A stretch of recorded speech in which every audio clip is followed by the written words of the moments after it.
Dalawang YTverse channel. chemist na Welcomes. sinabi ng Hello, viewers. USDA na Enjoy. padating sa Davao City, dumiretso sa Arlene Apartment. So talaga nakatutok kami sa Arlene Apartment, Mr. Chair. So nung ni-raid namin yung clandestine laboratory sa Dumoy, after the inventory and after everything has settled down, pumunta si Mayor Duterte at ang iba pang mga part ng joint anti-drug operations sa clandestine laboratory, pumunta sa Arlene Apartment nung gabi. At yun yung sinasabi ni Miss Jed Pilapil na nagpunta si Mayor. But during that night, Correction.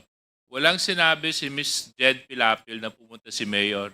Ang sinabi lang ni Mr. Pilapil sa amin ngayon, sa ating ngayon, na walang raid na nangyari dun sa apartment. So, ewan ko lang kung saan mo naidagdag yung kwento na yon, Mr. Villanueva. kasasabi lang Mr. Chair kaninang before you, kasasabi lang ni Miss Jed Did you Pilapil mention that na nung gabi 9:30 pumunta si Mayor. sa bahay?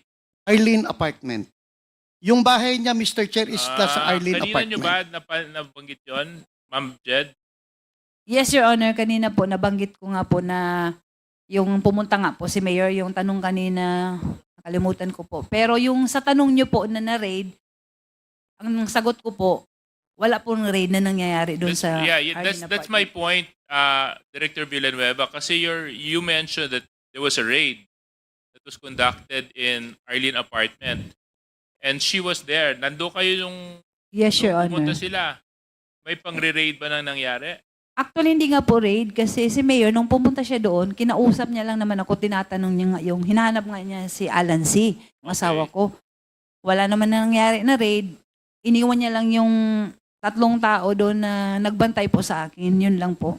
Okay. So ang kwento mo naman, ang version ng kwento mo, Director Villanueva, pagkatapos nung warehouse incident, dumiretso kayo dito sa Arlene Apartment, Yun ang correct? sinasabi niya, Mr. Chair, yung 9:30, na nagpunta kami nila Mayor sa Arlene Apartment at doon sila nakapag-usap nila Mayor. Hindi, yung version mo, ano yung sinabi mo kanina? Yun na yun. After sa clandestine laboratory sa Dumoy, Alright? after everything has been settled down, pumunta na si Mayor at yung member ng team Let's go follow doon sa for Arlene more. Apartment dahil wala si Alan C. doon sa Dumoy. So pumunta sa Arlene Apartment at doon nakita si Jed Pilapil, Mr. Chair. That same night, Mr. Chair.